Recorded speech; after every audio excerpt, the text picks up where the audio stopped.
Saludos nuevamente a su programa preferido, Sala Situacional TV. Soy Jorge Sade Cárez y hoy tenemos un importantísimo invitado. En esta tercera temporada hemos tenido más temporadas que la serie Roma. Y antes de presentarle a nuestro invitado, me gustaría invitarlos a ustedes a que nos sigan en nuestras redes sociales tradicionales como son Instagram, nuestra página de Facebook y Twitter. Sin embargo, la que más te llama la atención y la más importante es, sin duda alguna, la cuenta de YouTube, nuestro canal de Sala Situacional TV, donde ustedes se suscriben y lo más importante para nosotros, el comentario. Desde nuestro espacio incentivamos, buscamos, alentamos al debate y para lograrlo esto es mediante los comentarios de esa caja que ven ahí en YouTube para exponer su parecer, observaciones, un comentario de nuestro invitado de hoy que es nuestro queridísimo amigo Hugo, licenciado en Ciencias Políticas y Administrativas de la Universidad Central de Venezuela, importantes altos estudios en España, sobre todo en marketing político y consultoría política, apuesta muchísimo al tema de la imagen y su recorrido laboral en experiencia no solamente ha sido en España y Venezuela, ha sido en otros países, pero se ha detenido mucho en campañas en materia de elecciones de alcaldía, ¿cierto? Y Sí, otros alcaldías, espacios. gobernación y diputación. Efectivamente, a pesar de que su área es el este de Venezuela, ha tenido clientes en todos los niveles, tanto legislativo y próximamente presidencial, Hugo. Así Ojalá. que con ustedes, Hugo, bienvenido a nuestro espacio social institucional. Bueno, gracias Jorge por la invitación y bueno, nada, estamos aquí a la orden para pues aclarar este mundo de la consultoría política, el marketing político. Efectivamente. Además de todo lo que he expuesto sobre Hugo, él es importantísimo cantautor. En España hemos visto que recientemente hizo un video, una especie de espacio donde utiliza la música como acción política. Pero si antes de profundizarnos en ese tema, Hugo, has tenido recorrido haciendo campañas electorales en Venezuela y también los ha hecho en España. ¿Cuáles crees tú que son las principales diferencias entre hacerlo en un país latinoamericano como Venezuela o en otro europeo como España? Bueno, en general yo creo que la diferencia más marcada hoy en día sería el uso de los datos, ¿no? Lo que llamamos, o sea, lo que llaman el Big Data y cómo se maneja, ¿no? Todas esas tendencias. Porque bueno, en España, por ser un país de la Unión Europea, está regulada por la ley de protección de datos. Entonces, tú por ley no puedes almacenar datos de electores por mucho tiempo. De hecho, tienes que mandar regularmente como una especie de correo, como dice, para que la gente le dé clic y diga, mira, sí, yo quiero que tal empresa o tal partido siga manteniendo mis datos por, no sé, un año más. Eso se usa mucho aquí. En Latinoamérica eso no sucede. Tú puedes almacenar miles de datos y tenerlos ahí eh, y pues usarlos. En Europa no, es más complicado. Por ahí una regulación más fuerte ahí en ese sentido. Entonces tienes que estar más activo en mantener esos datos frescos y que la gente te siga diciendo sí, ¿no? Continuamente. Luego está lo cultural. Pues bueno, el Caribe, todo el Caribe tiene una cultura que aunque tiene muchas semejanzas con España, pues a la hora de elegir es diferente, ¿no? En países como Venezuela, la política suele ser un poquito más caliente, ¿sabes? Más de feeling, un poquito más de astucia, tú ves ahí. Aquí, en cambio, es un poquito más alejada, el discurso es diferente, no es tan caliente. Aquí se ha tornado un poquito más ideológico en el sentido de que, bueno, izquierda o derecha, y esa polarización está en todo el mundo hoy en día, pero de forma distinta, ¿no? Tú la ves igual, en Venezuela quizá un poco más pasional por el Caribe, aquí un poquito más distante y fría, pero también la ves, ¿no? En todo eso. A ver, otra diferencia sí que te puedo decir, bueno, obviamente a nivel de leyes, las regulaciones de los procesos y las leyes desde la inscripción de un partido, la inscripción de una candidatura, el juego electoral, las regulaciones en los centros de votación, el juego no es, aquí las leyes son un poco más rigurosas que en Latinoamérica. Hay un poco más de libertinaje ahí y zonas grises en Latinoamérica que en Europa. Que ¿Crees igual que, las crees que ese acercamiento que estás hablando tú de esa calentura entre el producto y los electores tenga algo que ver con los niveles de abstención? Es decir, ¿crees que es responsabilidad del producto o de ustedes los estrategas de incrementar la participación o radica netamente en los ciudadanos? Es que ahí en ese punto, que es bastante interesante, hay dos elementos importantes. El primero es la confianza en las instituciones. Muchas veces, por sobre todo en Latinoamérica, hay mucha desconfianza en las instituciones y en Europa pues depende. Depende de la circunstancia y de cómo esté la política, la gente siente más confianza en las instituciones y se siente como más motivada a participar por ese lado. Y luego está pues lo que puede hacer el liderazgo. No, no solamente en crear confianza en el proceso electoral, en las condiciones electorales, sino en las propuestas, en las soluciones que te vende y cómo incentivas tú al público general a que diga, oye, mira, yo quiero votar por fulanito, sutanito, X. Eh, Esas son dos cosas que tienen que ver, pues, la confianza en el proceso, en la institucionalidad, y luego la confianza que tú como líder político, como candidato, tú despiertas, ¿no? Entonces, ahí entran muchas cosas, no solamente el mensaje, cómo te vistes, los colores. Es un mundo gigantesco que la verdad que cuando yo hice el primer máster que te dan esa parte de entender los colores, lo que significan y tal, tú dices como que, bueno, yo venía de, o sea, de elecciones y decía como que, bueno, ya sé que estamos en edad de piedra aquí, pero en la política de altura, pues mira, hasta la mínimo detalle es medido, es súper medido, porque tiene que ir Perfecto. con la narrativa, ¿no? Importantísimo. Hemos visto que últimamente se ha aplicado mucho el tema de la estrategia del marketing en las campañas electorales, ¿cierto? ¿Por qué son tan importantes la aplicación del marketing político en las campañas, Hugo, y por qué debe ser manejado por politólogos y no por publicistas o creadores de contenido?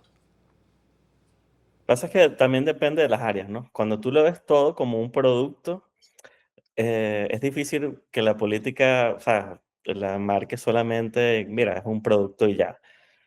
Porque bueno, está el tema de las marcas, ¿no? Todos los políticos, todos los líderes políticos, al final de cuentas, hoy la metodología se ven como si fuera una marca, pero como es algo que tiene una relación política, es un producto vivo, bueno, no sabes, no es una Coca-Cola, por ejemplo, entonces ese producto tiene su historia, tiene sus aciertos, tiene sus desaciertos, o sea, el cómo vendes esa historia, esa narrativa del líder y cómo manejas esas circunstancias, mira, el perfil del politólogo tiene mucho más que dar que muchas áreas en manejo de crisis, en entender las situaciones, en nombrar cada uno de los elementos que forman parte de la realidad.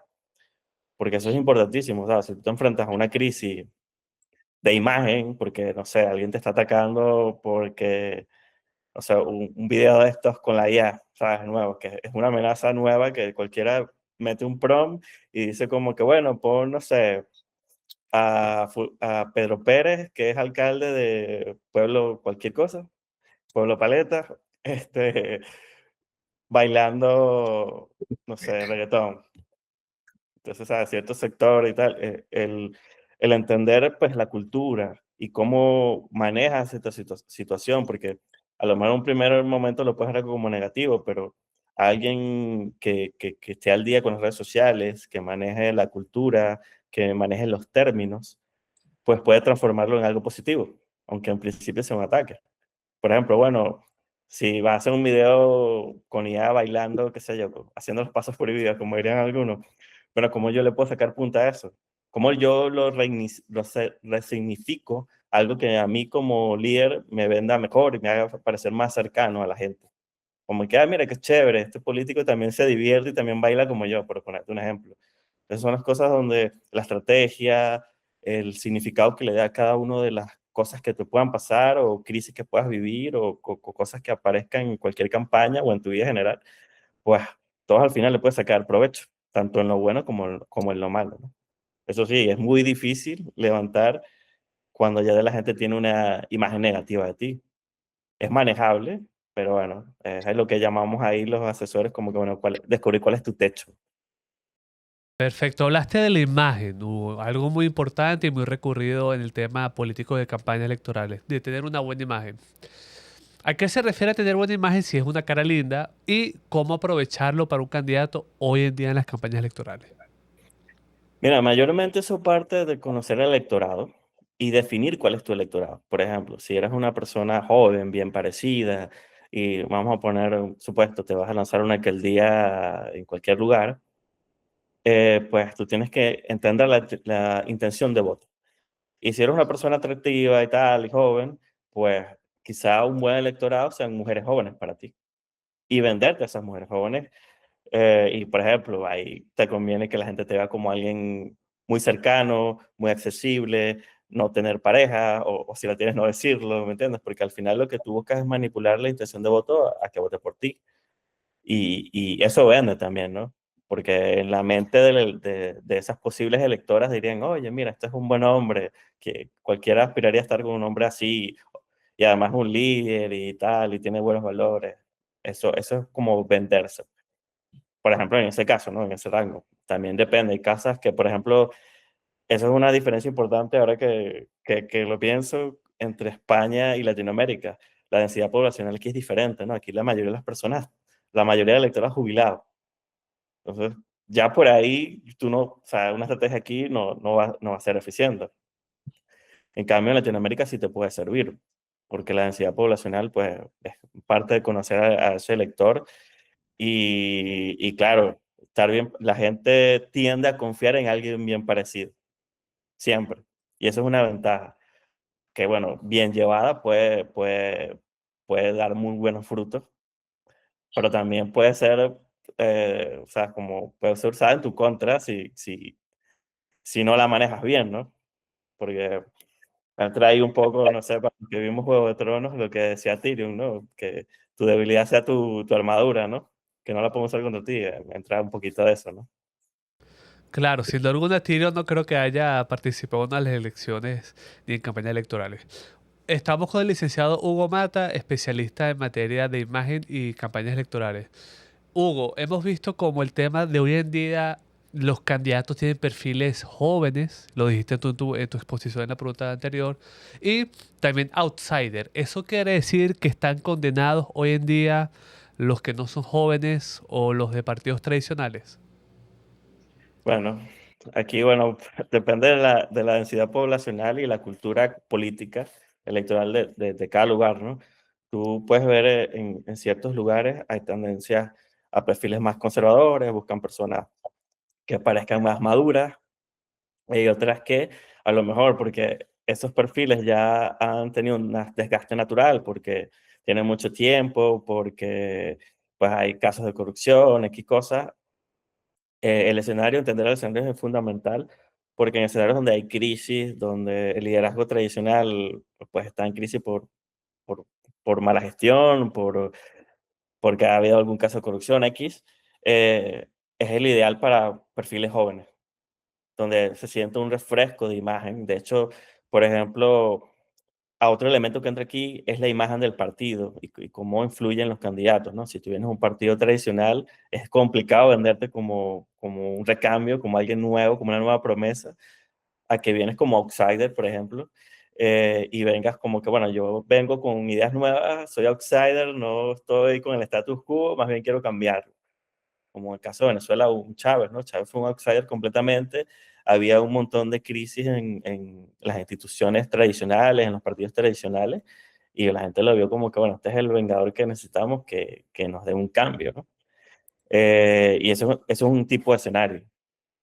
Todo depende del escenario y pues, en qué momento de la historia estemos y cómo la gente ve los procesos electorales, las instituciones políticas tiene una influencia directa en los candidatos y es algo que hay que tomar mucho en cuenta, la imagen del partido o si es un outsider, porque cambia totalmente a cómo manejas, a cómo planificas, cómo haces estudios.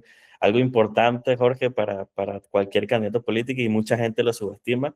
De mi experiencia política, la gente, y sobre todo los líderes más tradicionales, los estudios, la investigación. Tienden como que, ¿para qué voy a gastar dinero ahí? Porque no es algo, pero es que sin eso tú no sabes a dónde vas, ni siquiera a dónde partes. Entonces es complicado sin un estudio previo saber qué tienes, cuál es tu, por ejemplo, el análisis FODA, por ejemplo, que es algo que se usa mucho. Mira, cuáles son mis debilidades, cuáles son mis fortalezas, cómo me ve la gente. Y a partir de ahí yo saber, oye, mira, me puedo vender por acá, me puedo vender por aquí. Por lo menos, yo en mi experiencia política, o sea, ya siendo político, no consultor político, tuve una carrera política pequeña en mi pueblo de 5 años. Mira, me di cuenta que yo me podía vender, por ejemplo, haciendo estudios en los barrios, en los sectores, porque yo aproveché muchas campañas y estudios como para entender cada uno de los sectores del municipio, sus realidades, y entender cómo alguien joven podría ir ganándose la confianza de estas personas, ¿no? Y me di cuenta que haciendo un acompañamiento en ciertos problemas de luz o llevando alguna pelota para que los niños jueguen futbolito, futbolito con los niños, ese acompañamiento que va a tardar, porque vamos, el joven tiene que entender que no es una carrera de quién es más rápido, sino de resistencia y de ir desarrollando tu marca y construyendo esas relaciones en los sectores que tú te quieres vender. Y bueno, con una estrategia abajo, mira, quiénes son los líderes en cada sector. ¿Son mujeres, son hombres? ¿Qué edad tienen? Ese tipo de preguntas son las que tú tienes que hacerte para cuando el día que te toque a ti ser candidato de algo, digas, oye, mira, ya yo sé a quién voy a buscar, ya yo sé con quién tengo que hablar, ya yo sé qué tipo de electores están más abiertos a comprar o a votar por un perfil como el mío o el de la persona que estés asesorando.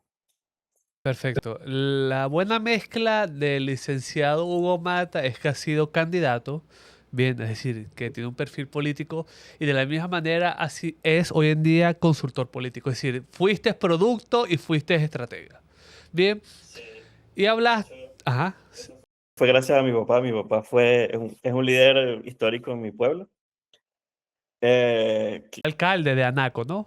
Sí, fue alcalde de Anaco entre el 94 al 2000. Y él me dijo, cuando yo me gradué de la EPA, me dijo, de la Escuela de Estudios Políticos, tienes que entrar, me dijo. ¿Tú quieres asesorar gente? Entra, ve cómo es, vívelo y después me puedes decir cómo manejar. Y eso es fundamental. Ayuda muchísimo. Porque el político te va a ver como alguien más cercano. No necesariamente tienes que ser candidato, pero sí estar en esos procesos como un militante más o como un activista, te da una experiencia muy bonita y aprendes mucho cómo se maneja, sobre todo el tema emocional. Es una cosa que la verdad que yo siento que es un poco una deuda mucho en la consultoría política, que es una herramienta que aprendí en un curso que hice de coaching, es el manejo emocional del candidato, o sea, cómo darle herramientas al candidato para que emocionalmente entienda dónde está parado y cómo manejarse, ¿no? Y que no lo gobierne sus emociones, sino como que entienda muy bien lo que quiere construir, ¿me entiendes? Porque es muy fácil molestarse y hacer, ¡ah! Sino como que, ok, esta persona está molesta por esto, identificarlo rápido, tiene esta emoción, a mí no me gusta, pero yo soy el líder aquí, entonces yo hacia dónde lo quiero llevar. Lo escucho, puede venir muy molesto, pero yo lo escucho y le puedo como que canalizar esa conversación a algo más pacífico y transformarlo en otra cosa. Claro, gastas una energía importante, pero hay personas que lo meditan, otras que, pues, estratégicamente no. El uso de la energía, el manejo de la energía personal en este caso, porque te puedes desgastar como candidato, ¿no? O sea, como persona, llegas a un punto que dices, mira, ya no aguanto más, como el meme. El manejo es emocional, que tú manejes muy bien tu energía y que no te desgastes en cosas que no debes, que es lo importante de la asesoría política, que es lo que te va a decir como, oye, mira, aquí sí, aquí no, por estas razones.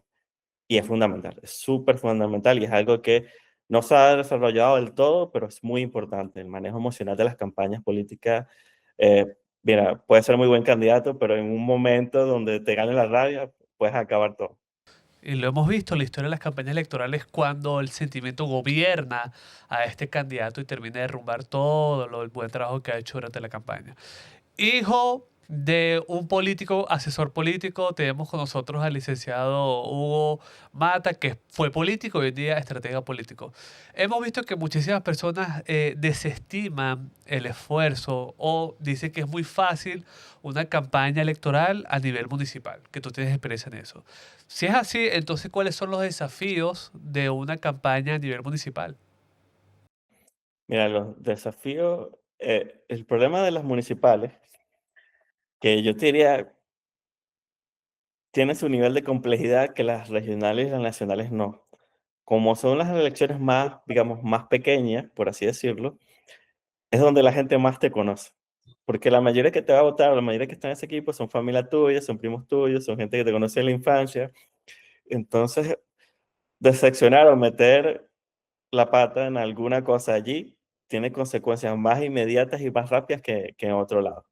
¿Por qué? Porque toda la gente lo va a tender a interpretar los sucesos políticos de una determinada manera porque todos son del mismo lugar y tienen un elemento cultural que los va a unir.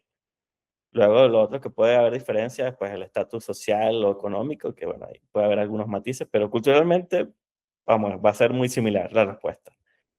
Que en cambio, por ejemplo, unas regionales o en unas nacionales, pues puedes meter la pata en una región y en nada te va a afectar la otra. Por lo menos en Venezuela se ve muchísimo, se te recordarás a Rosales, toda la de 24 horas de la noche y 24 horas del día. Resulta que eso es un dicho en Zulia, pero el resto del país lo tomó como, este tipo no sabe nada, ¿me entiendes? Y claro, el zuliano lo entiende, pero el resto del país no. Entonces son cosas que cambian muchísimo. Y claro, en la municipal es un poco más sencillo el tema del lenguaje porque es la misma cultura, pero los efectos son rápidos. Son más rápidos porque pues, son más inmediatos, son más cercanos. La gente va a saber más tú quién eres porque estudió contigo, porque conoce un familiar y tal. En las otras no. O sea, tú estás en una región donde no tienes familia, nadie sabe quién eres. Hugo, cuando hacen una especie de recomendación a esos nuevos políticos que se seducen el tema de optar por un cargo público, ¿crees que es justo comenzar por el nivel municipal y así crecer a medida que pasa la regional, la presidencial?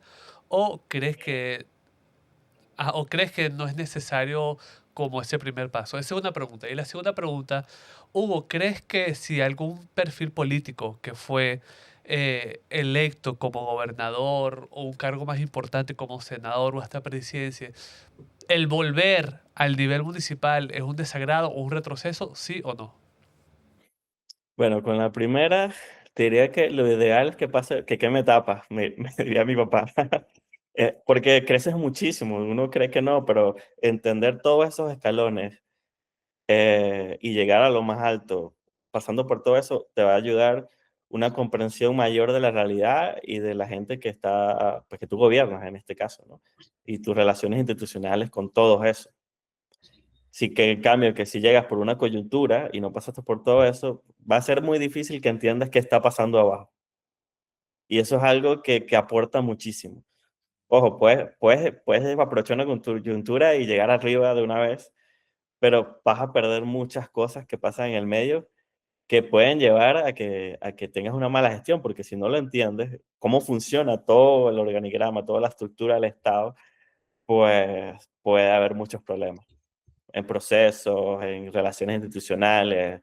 Además, imagínate, alguien que va creciendo, de alcalde, diputado, concejal, gobernador, presidente, imagínate todas las cantidades de relaciones que llega a tener hasta que llegue a una presidencia. O sea, tiene un liderazgo más sólido y va a tener un equipo mucho más sólido que alguien que llega por una coyuntura. Y luego la coyuntura te va a poner a prueba, porque si logras llegar ahí y llegas a ser presidente, es difícil que repitas sin una estructura. Es muy difícil. Y ahí es donde las relaciones políticas en general, institucionales o con cualquier persona, ONG, de cualquier tipo, mira, te va a ayudar muchísimo porque te van a resolver muchos problemas si sabes quiénes son y cómo buscarlo y llamarlo. Nada más que tú hagas así, oye, mira, estoy hablando con una ONG que sé yo, trata sobre educación y yo estoy buscando implementar una política de educación y que sepas quién es y que ellos te conozcan, esa referencia es importantísima. Entonces, llegar como un paracaidista es difícil en términos de los políticos de calle, te dirían eso.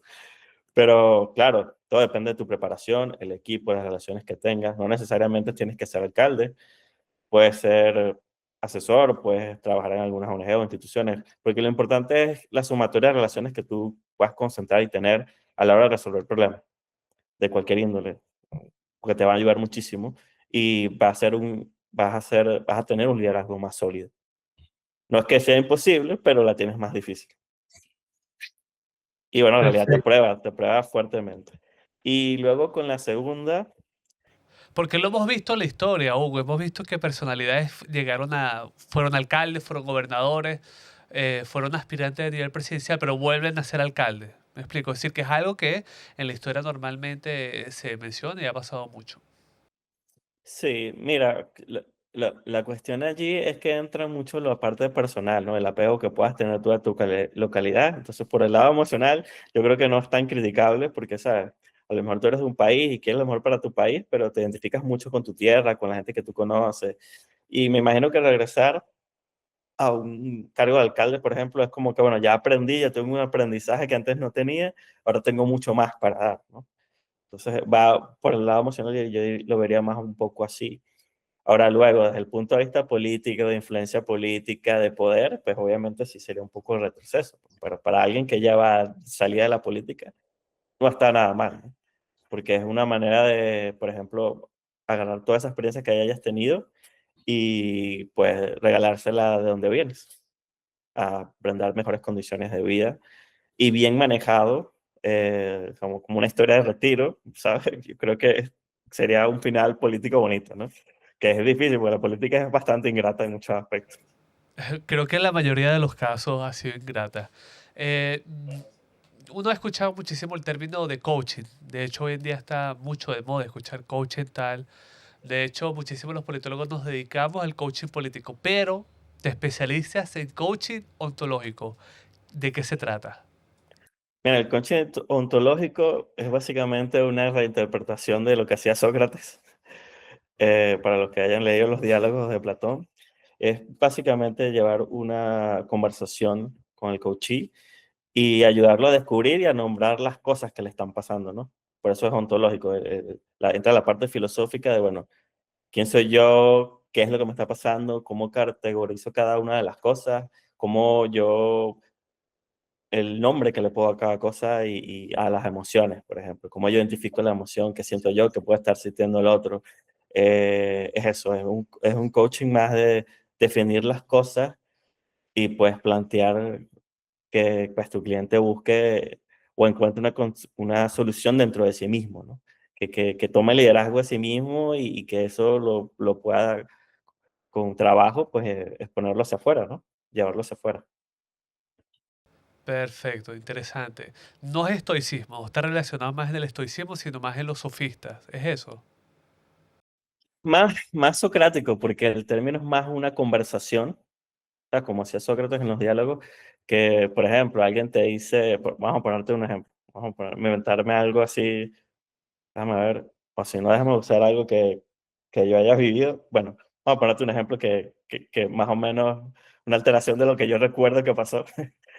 Por ejemplo, una vez trabajé con un concejal que se sentía estancado, ¿no? Porque él decía, oye, pero que siento que hay muchos problemas, esto fue en Venezuela, ¿qué puedo hacer yo para ayudar? Yo no me siento suficiente, tal. Bueno, en Venezuela hay una crisis gigante que, bueno, en realidad es que poco podría hacer, pero esa emoción a él se lo estaba comiendo. Entonces, la conversación con él fue como que, ok, ¿por qué tú te sientes así? Ah, bueno, hay una realidad que le ponemos un adjetivo. Hay crisis afuera. Eh, la crisis es gigante y nada es suficiente para solventarla porque no hay una respuesta articulada. Y eso te hace sentir mal. O sea, pues sí, me hace sentir triste, por ejemplo. Y luego, pues llevarlo a, bueno, ¿qué puedes hacer tú en lo pequeño? Porque es lo que puedes aportar tú. ¿Puedes solventar la crisis? ¿Qué te va a decir él? No, no puedo porque es gigante. Y bueno, pero tú puedes, ¿qué puedes hacer tú? Y él me dice, bueno, yo puedo ayudar a la gente que yo conozco. Bueno, y le dije, eso es un camino. ¿Cómo tú haces sentir a la gente? ¿Qué emoción tú quisieras transferir a la gente en un momento de crisis como para que la puedan sobrellevar? Además de las pocas soluciones que puedas aportarles. Ah, bueno, y mira, me gustaría transmitirles calma. Entonces, bueno, ¿qué puedes hacer tú para transmitir calma? Primero tienes que calmarte tú, ¿no? Y luego tener esas relaciones, brindarle un café, un pan, tener una conversación y como que, oye, todo va a estar bien. Y, ¿sabes? Ese tipo de cosas que parecen pequeñas, pero al día a día te construyen una imagen sólida porque te hacen ver a alguien cercano. Perfecto. Bien, bien. Hay un fantasma que recorre las calles de los politólogos y ese fantasma tiene el nombre de inteligencia artificial. La mencionaste sucintamente y te agradezco que no profundizaste para la siguiente pregunta. ¿La inteligencia artificial está aquí para ayudarnos a nosotros los politólogos o será nuestro sustituto? Bueno, por ahora es una herramienta, si la usas bien, ¿no? Te puede como que solventar muchos problemas de tiempo y de agenda, porque te la puedes usar para organizar una agenda, por ejemplo. No sirve para la estrategia, no la recomiendo en nada porque no funciona. Su capacidad de análisis todavía no es lo suficiente como para reemplazarnos, ni pues, aunque pueda procesar muchos datos. Ahí es una herramienta. Si tú le pones varios datos y le dices que te los resuma, es espectacular. Pero que tome decisiones, no, todavía no está ahí. Y lo malo es que como es algo tan accesible, pues vas a ver cosas que quizás van a ser terribles, porque bueno, el mal uso y la poca capacidad de análisis que tiene por ahora, pues te puede llevar a cometer muchos errores. Y puedes ver cosas muy locas que pues al final ponen en juego tu carrera política.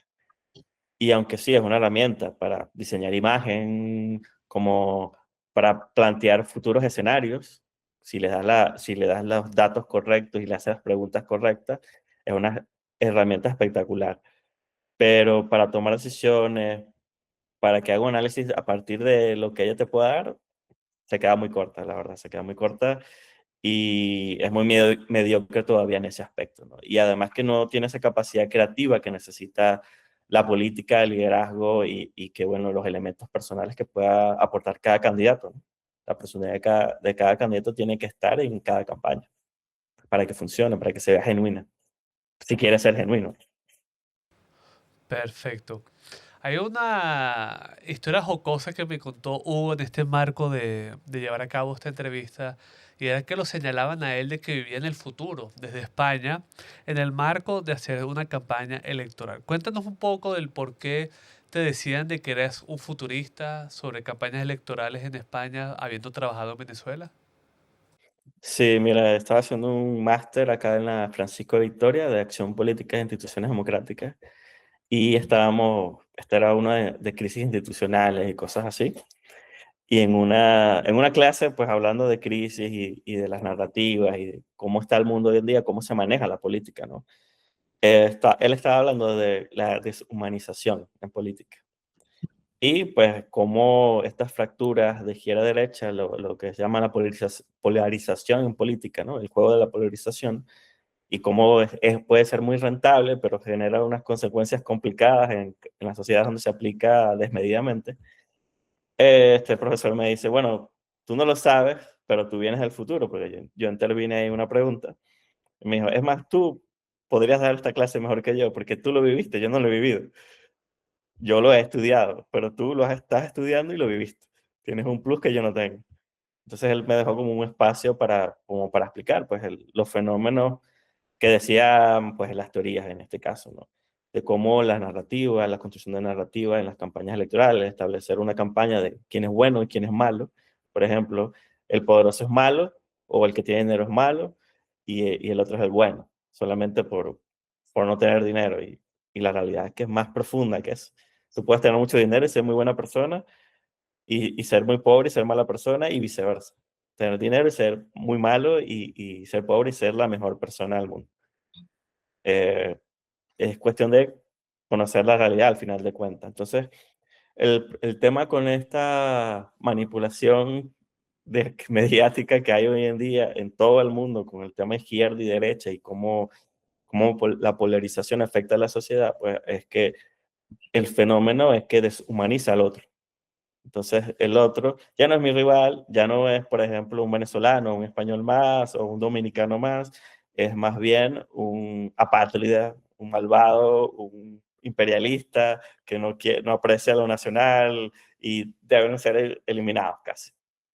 No te lo dicen, pero el mensaje queda muy claro, porque al final la militancia o estos personas en la sociedad que te compran ese mensaje se van radicalizando pues ya no ven al rival, ya no ven al otro como un ciudadano más, lo ven como un enemigo a derrotar, a eliminar.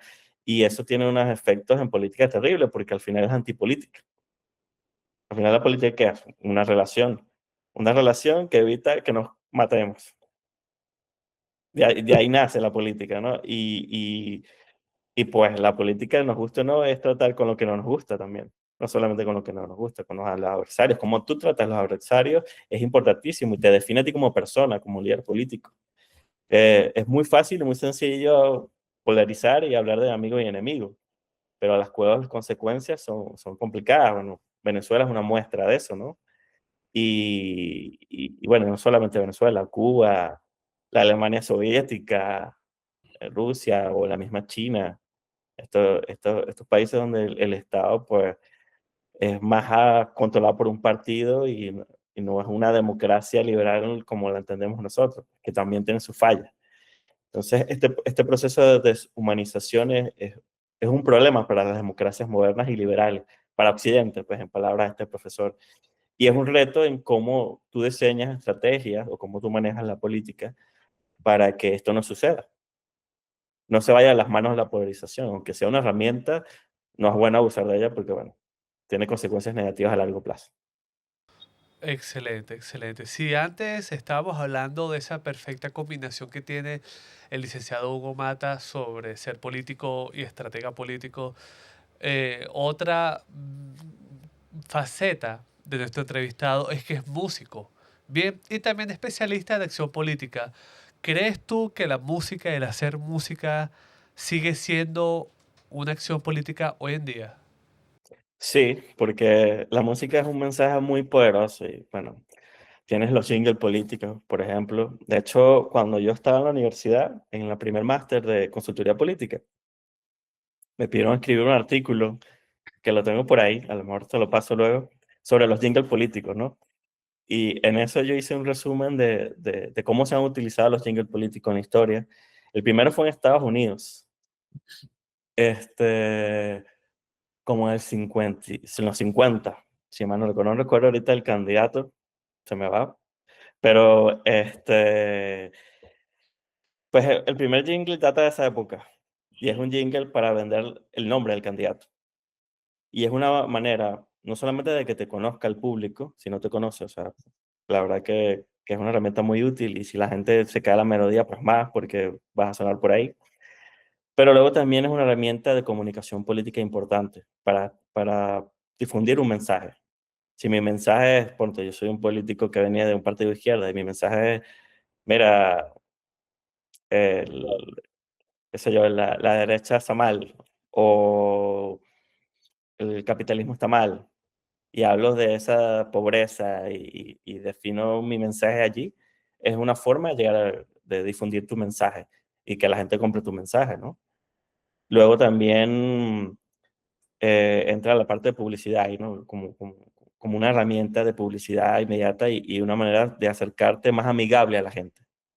Porque a la gente cuando escucha la música, pues lo va a ver como un punto de vista más humano. Es una muy buena manera de humanizarse. Por ejemplo, Chávez era un experto en eso. No tienes que cantar muy bien, pero ve cómo se humanizaba haciendo eso, como estrategia, ¿no? Es impresionante lo mucho que la música puede humanizar a una persona. Y ese lado artístico en general, ¿no? Porque pues reflejas tus emociones, tus sentimientos, como que esta persona también se molesta, tal.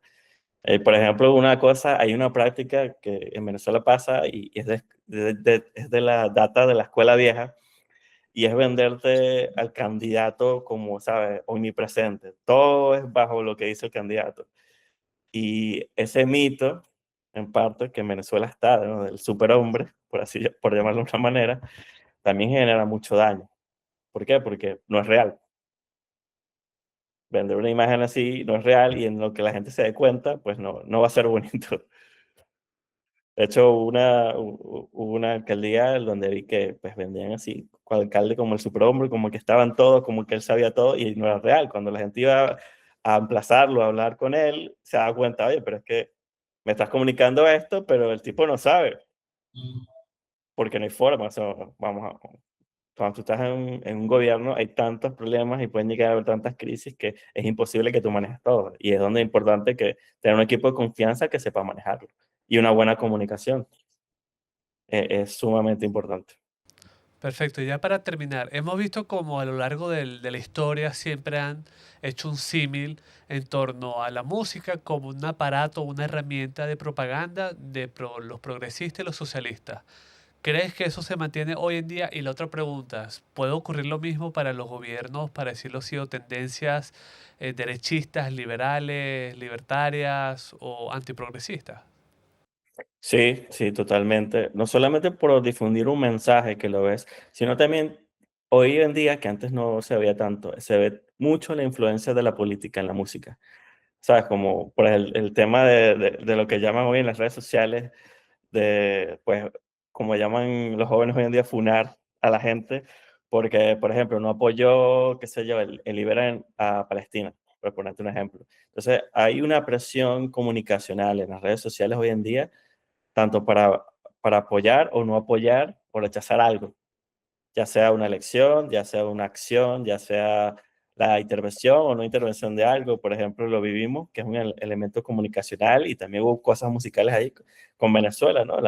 El- la extracción de Maduro por parte de Estados Unidos, ¿no? Lo que pasó con Danny Ocean y el premio Nobel, ¿no? Todo el ataque que ha recibido Danny Ocean, de hecho con videos IA y cosas así, ¿de dónde vienen? Y entonces, la política siempre ha sido una herramienta dentro de la política, porque al final el artista es un actor político, quizá no partidario, o sea, no partidista, porque aquí hablando, que es una confusión que existe mucho hoy en día, que la gente dice que lo político es solo lo partido o el poder, y no es así, es todo lo público. Si tú eres un artista y eres público, un artista público, pues entonces eres un actor político. Quizás no eres, no militas en un partido, no tienes una agenda, pero como comunicas masivamente, eres un actor político. Entonces, claro, no eres partidista, pero no dejas de serlo. Entonces, mucha gente cree que porque yo soy artista o deportista o cualquier cosa, no eres un actor político, lo eres. Todos lo somos. El tema está que, bueno, no eres un activista político de un partido específicamente hablando, ¿no? Porque aquí la diferencia sería para diferenciar cualquier actor político de un actor de un partido político, es el partido, la intención de buscar el poder. Es lo único que cambia, pero lo que tú digas, cómo lo digas, de lo que escribas, y tienes ejemplos como Bob Dylan, por ejemplo, tienes ejemplos como Bruce Springsteen, Ali Primera en Venezuela, Sabina, y bueno, muchos otros, que, que, que, que, que aunque eran artistas, vendían su música, tenían sus conciertos, y en su concierto iba cualquiera, no importaban las tendencias, al final tiene un mensaje político y era un actor político. Perfecto. Bueno, no me queda más nada sino de agradecerte por esta oportunidad, Hugo.